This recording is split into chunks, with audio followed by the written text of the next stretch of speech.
বারাসাতের জেলা নেতৃত্ব ও কার্যকর্তাদের সাথে বিশেষ সাংগঠনিক বৈঠকে অংশগ্রহণ করলেন সনাতনী জননেতা তথা রাজ্য বিধানসভার বিরোধী দলনেতা সম্মানীয় শ্রী শুভেন্দু অধিকারী মহাশয়।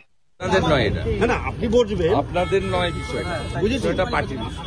না আমি বলছি আপনি তো আজকে বসবেন, মানে না না, আপনাকে বলবো না কার সঙ্গে বসবো। আমি পার্টির কর্মীদের সঙ্গে, নবগঠিত কমিটির সঙ্গে কথা বলতে পারি।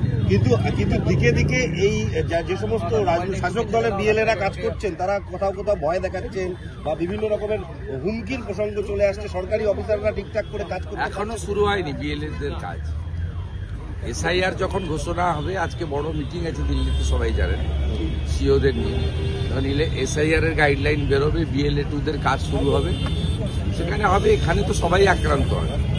এখানে ভারতীয় জনতা পার্টির সর্বভারতীয় সভাপতি জেপি নাড্ডা আক্রান্ত হয়, কেন্দ্রীয় মন্ত্রীরা আক্রান্ত হয়, এলওপির গাড়িতে পেট্রোল দেওয়া হয়, এবং সাথে সাথে এখানে কে আক্রান্ত হয় না? সিবিআই আক্রান্ত হয়েছে, ইডি আক্রান্ত হয়েছে, এনআইএ আক্রান্ত হয়েছে, ইনকাম ট্যাক্সের অফিসাররা আক্রান্ত হয়েছে, সেন্ট্রাল ফোর্স আক্রান্ত হয়েছে, পুলিশেররা কখনো টেবিলের তলায় ঢুকে কখনো শাটার নামায়।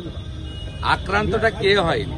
এই আক্রান্তের চেষ্টা করলে আপনারা কি করবো পরের কথা, ইলেকশন কমিশন, इलेक्शन कमीशन को दादा नेपाल का जो सिचुएशन है वो पश्चिम बंगाल और भारत को ऐसा सिचुएशन हो सकता है। देखिए, इसके लिए हमारी एक्सटर्नल अफेयर्स मिनिस्ट्री है, हमारी एक्सटर्नल अफेयर्स मिनिस्टर है, प्राइम मिनिस्टर है, वो देख रहा है।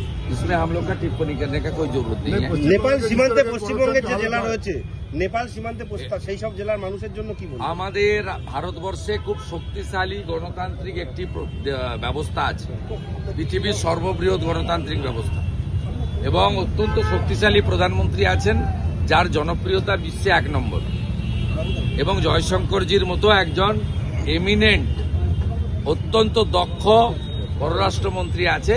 বিষয়টা তাদের উপর ছেড়ে দেন, সব বিষয় বলতে নেই, সব বিষয় বলতে নেই, ভরসা রাখুন দেশের প্রধানমন্ত্রীর উপর। এগুলো उनार ऊपर छेड़े देवा भालो, सब विषय কথা বলতে। नेपाल में जिस तरीके से जो करप्शन है उससे तो पश्चिम बंगाल में जा रहा है, तो इससे ज्यादा करप्शन है। देखिए, हम लोग बाहरी देश के बारे में इस तरीके से टिप्पणी नहीं करते। वो टीएमसी का एक एमएलए, वो जो आईपीएस था हुमायूं कबीर, अपने सोशल मीडिया पोर्टल में दिया है कि भारत में भी चाहिए। ये लोग का मकसद देख लीजिए, हम लोग इतना घटिया बात नहीं করছি। এসআইআর ঘোষণা কি সময়ের অপেক্ষা? এসআইআর ঘোষণা কি? এসআইআর তো নতুন নয়, 2002 হয়েছে, 2025 হবে।